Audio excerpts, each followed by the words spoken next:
Oke, sekarang kita sudah berada di jalan Jalan Desa Belang Padang ya, di Kecamatan Tantangan. Ini katanya adalah jalan menuju ke Batiam Culik. Sekarang kita sudah bersama rekan-rekan tim Rawananggo.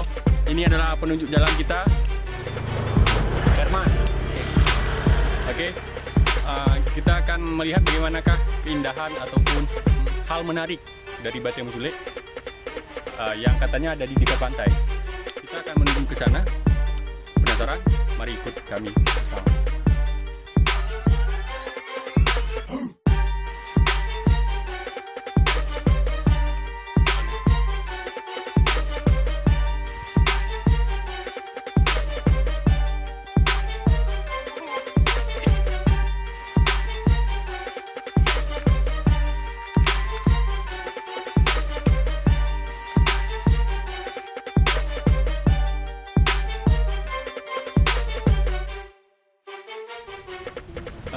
Kita sudah sampai di lokasi Batiam Culik yang merupakan salah satu situs bersejarah di Kabupaten Aceh Barat Daya.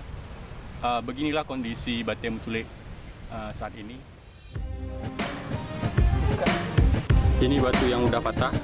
Kita lihat situs bersejarah ini sudah patah. Ini bisa kita lihat di sini corak-corak batu yang memang diukir dari batu langsung, jadi bukan semen ini. Kalau di Banda Aceh ini banyak ditemukan. Tidak semua makam ada ukiran seperti ini. Ini umurnya mungkin bisa mencapai 100 tahun, 200 tahun, bahkan mungkin 300 tahun. Kita tidak tahu. Belum ada penelitian pasti